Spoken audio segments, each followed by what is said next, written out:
So we're now back at the Red Door Gallery here in Newcastle West, where we're having a pretty good and heated debate, I have to say, about the directly elected mayor with Emmett O'Brien and John Moran. So now we're going to go to some questions that we got through social media, and actually this is more of a statement now, but both of you have mentioned it. Paul got in touch and said, keep the role ceremonial, we don't need another layer of bureaucracy at a cost of a six-figure sum. I think the wages is something that the people of Limerick are having a bit of kind of issue with. They want to know more about, like, where is the money going to come from, and who's going to basically pay the way? Yeah, well, look, I mean, really struck me the other evening. I was canvassing in Croke, and an elderly couple came to the door with a son with intellectual disability. The son was identical in the age to me, and the parents were identical in the age to their parents. And their main concern was that rehab care services are potentially closing down the facilities in Limerick and beyond because of a lack of funding from the HSE. Now that to me is an absolute affront to the dignity of people with intellectual disabilities. Now how, in good conscience, could I look at those people in the eye and say, do you know what, I think it'd be a really great idea to have a directly elected mayor and it's going to cost us €1 million a year. I just can't. I mean, it's not as if somebody is losing their job and the directly elected mayor is just going into that new position. There's no longer going to be CEO. The CEO will still be there on his public sector wage. The new directly elected mayor, he or she, whoever gets it, whoever puts themselves forward, basic starting salary of a junior minister, €130,000, a mayor allowance of 30, and a further allowance of €16,000. 2 special advisors, a car, and a driver. There are people on trolleys in Limerick City. We don't even have basic broadband in this part of Limerick. The Defence Forces morale is on the floor. They can hardly afford to get to their camps, and the Gardaí in a state of disarray. There's far more pressing issues than spending vast quantities of money on an egotistical position. John? Yeah, I start from the fundamental principle of what I said already, which is, for me, democracy is really what's important. The person that exercises at the moment the recommendations about spending money on many of the issues that the councillor has just referred to currently does not have a direct accountability to me, nor indeed to any of the people that are affected by those decisions. And a lot of the things that the councillor just referred to, broadband and the like, won't be decided in the council chamber of Limerick anyway. They get decided in Dublin, which is really my point about trying to bring home decisions so we can control our own destiny. The councillor seems to think, which I suppose is not unsurprising given that he's been a councillor for some period of time, that this council and indeed this county and this city works very well. I have to beg to differ. I see us having improved a lot. I've known Limerick as I grew up here. I've known the county growing up in the county. I knew the city going to school there. And of course it has improved immensely. But there is a huge amount to be done. And if he actually really was walking the streets of Cllr West and walking some of the other streets inside in the town and dealing with the other issues that I hear people complaining about all over the county, he would not sit here and say that it works well today. We need to improve. We need to find a new way of doing that. And the difference will be that when we have, for example, a city that might be run badly, we will have a directly elected mayor who can hold the CEO and the staff to account to deliver what he wants. There's a $200 million budget or so in the Limerick City and County Council, a number that shocks an awful lot of people as to the amount of money that gets spent. There's billions of assets that belong to the city and the county, managed by the same CEO, supervised by 40 part-time councillors. I want to see a situation in which we have a person with a democratic mandate who represents all of us because he has told us or she has told us what they are going to do.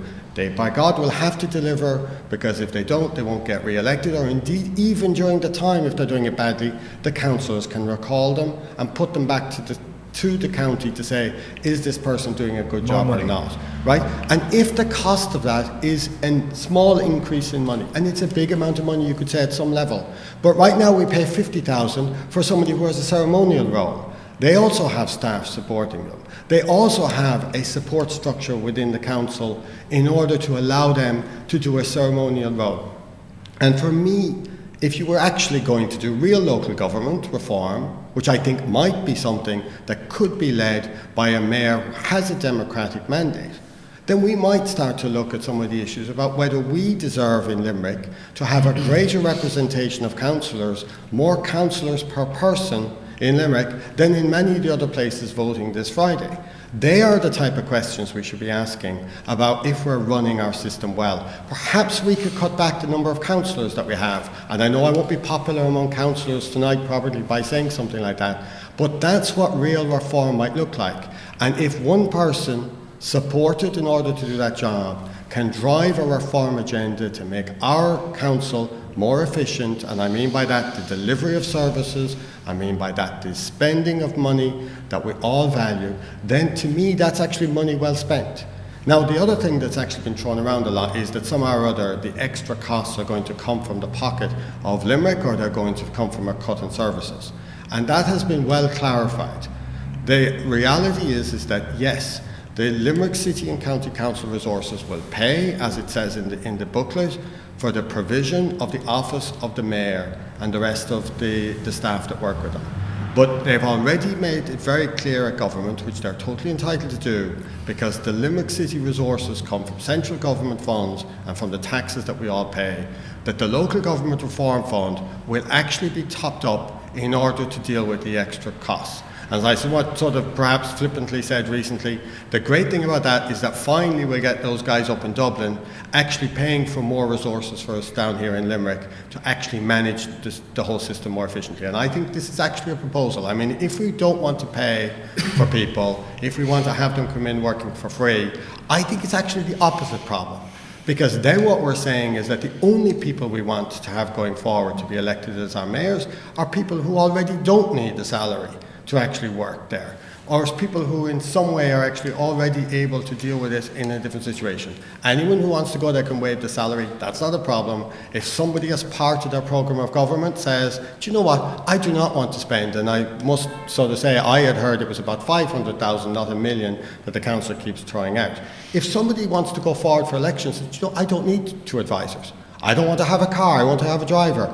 That is their opportunity to put forward that in their election campaign and go forward, and then we don't have to pay it. They are the decisions that we can make. That's what democracy is about. And the important thing about this, which is another thing that's often forgotten, is it's not necessarily one of the existing councillors. You know, a lot of people think that we've elected part-time councillors, now suddenly they're actually trying to get a much better increase by picking amongst themselves, like they've been doing all the time for their mayors, one of their group to actually get even more money. That's not the proposal. The proposal is that somebody, potentially from outside, not even appointed by a political party, if we don't like the people that they appoint, could be you, John, for example. We could have 250 more people. Could be yourself, John. It could be, or it could be lots of other very good people in town, if you consider So, you see, this belies the type of thinking that is being put forward by John and presumably by Fine Gael and Fianna Fáil. And the Social Democrats and Labour and indeed the Greens. And the rest of the groupthink mentality. And by definition, a lot of community leaders who've also come out on this. A lot of people against it too, John. Less councillors, one directly elected mayor, ruled by diktat. We don't need, the point is we don't need to spend more money because we don't need a directly elected mayor. Because we have a system. On that point. Because, you think it works well, and I don't think it works well. You know, I got that, John. You know, this comes back to the incorruptibility of the state that we have. We have a very good functioning system with directly elected councillors who hold a CEO to account.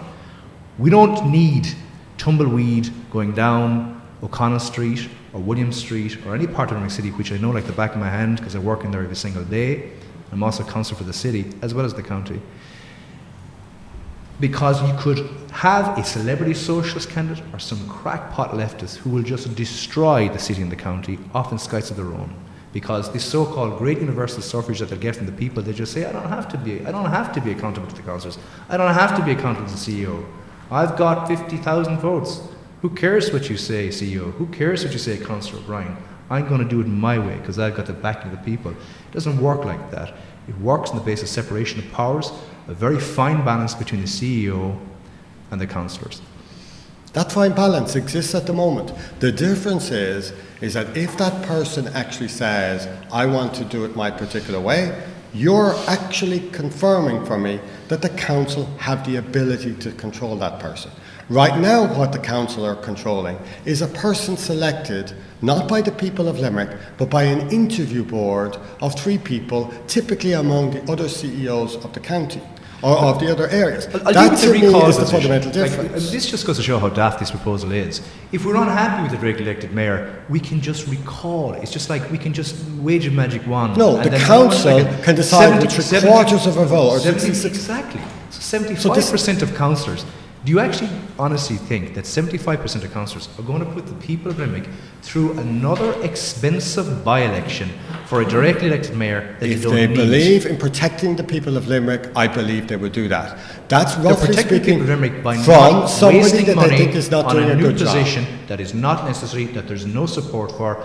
Well, at least what I'm hearing on the doors, there's no support. No, you're for. saying that people don't know what it's about. You're not saying that they don't know. What's actually happening progressively over the last week is that as more and more people are understanding the proposal, as more and more people are asking the questions that you've asked, that I've asked, and stuff like that, more and more people are coming out and saying they're in favour of this.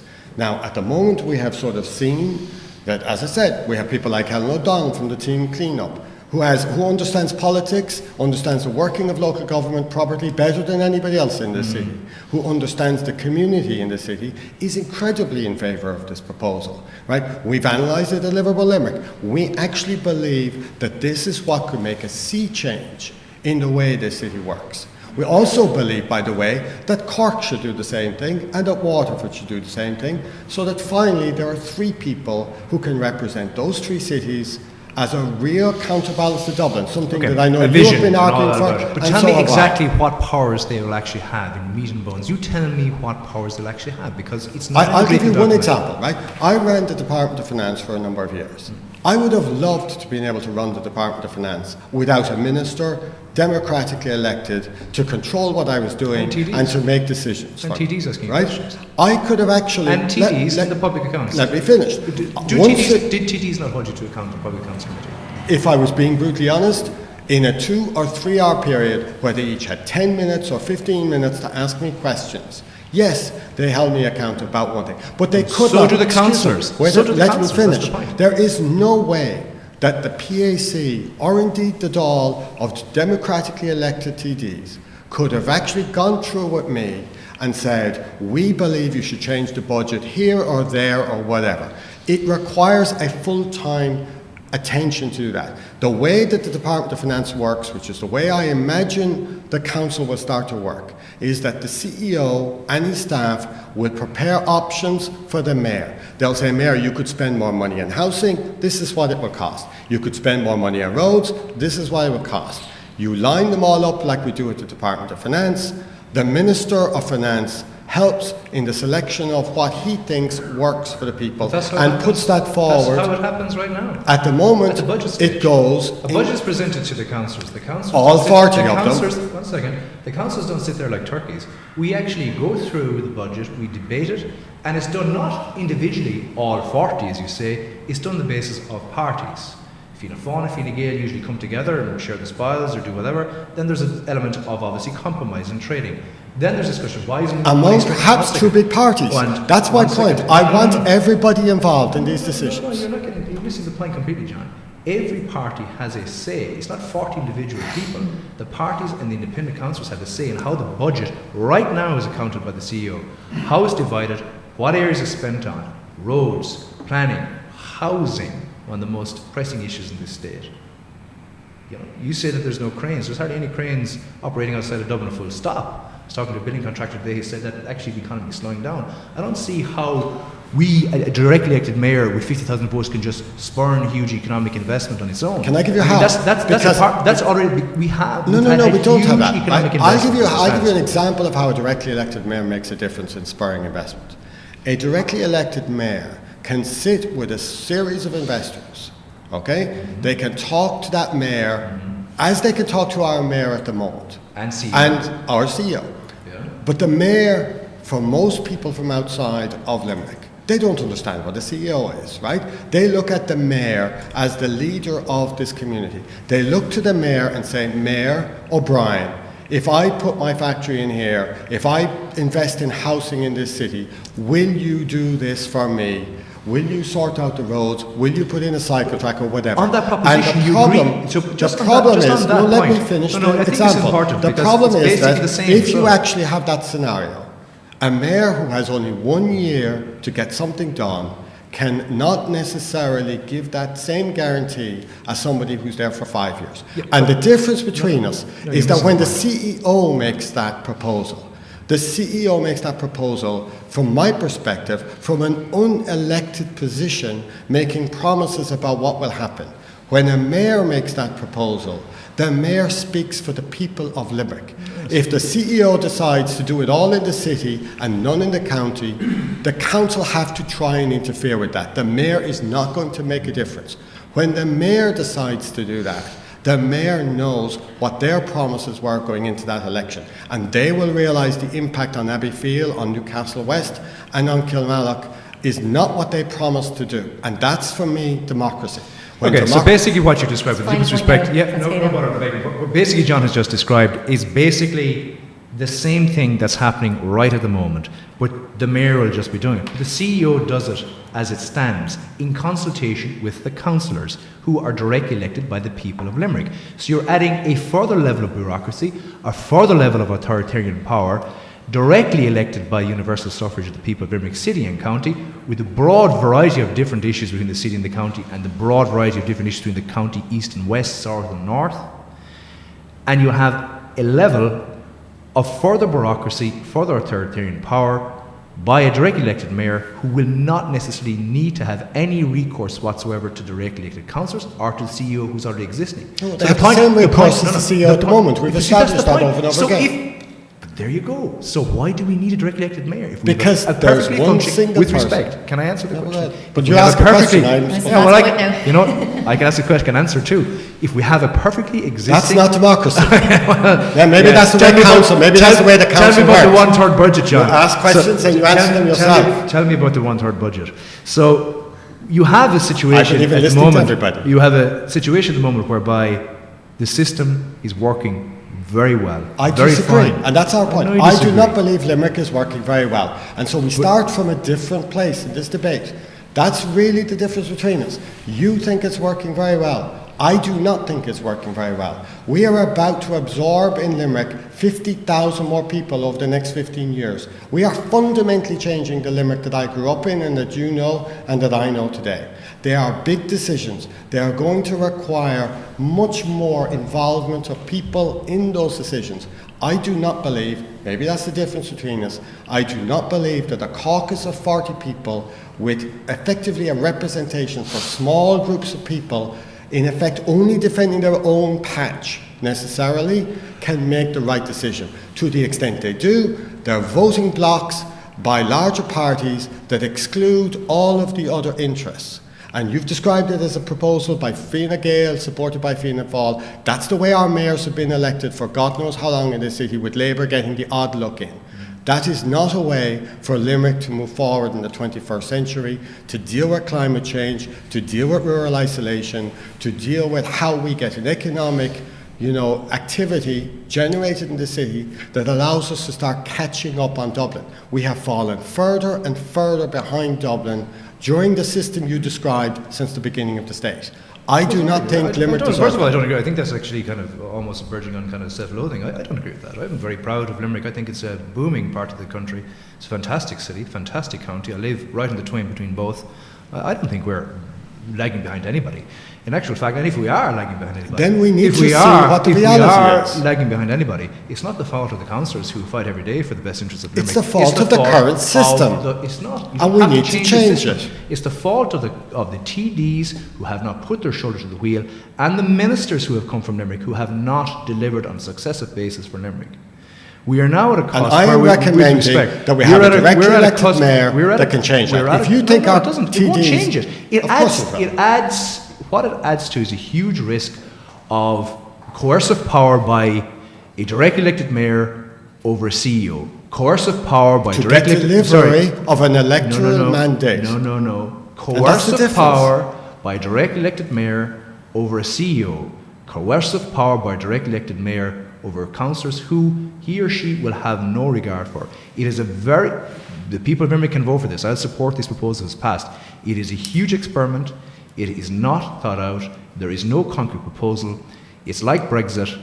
Might be a good idea, but when you think of it coolly, it's not too smart. This is turned out all the time about this Brexit. We could stay here all night long, I'm sure we could, and I think that some people need to get home. It's getting a bit late. Fundamentally, this idea of this coercive power is, for me, democratic accountability. Some people, when it interferes with their way of the current status quo, might see that democratic interference as a coercive power. I see it as the people expressing their views, and if that means these people have to change the way they've carried on before, then so be it. That's Perfect. What the people say. What we're going to do now is we're going to just do a recap. I'm going to let you both go 60 seconds each, only 60 seconds. Tell me why people should vote no, and then you can say why people vote yes. So Emmett, take it away. 60 seconds. But John is proposing it, so I think John should go first. After you, John. Well, I think it's very simple for me, right?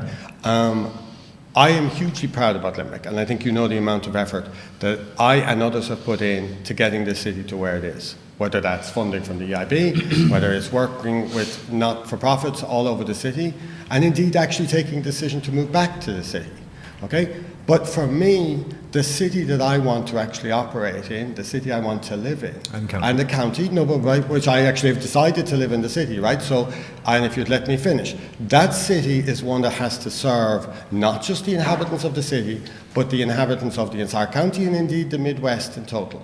It has to radically change to be able to do that against the 21st century challenges that we currently have.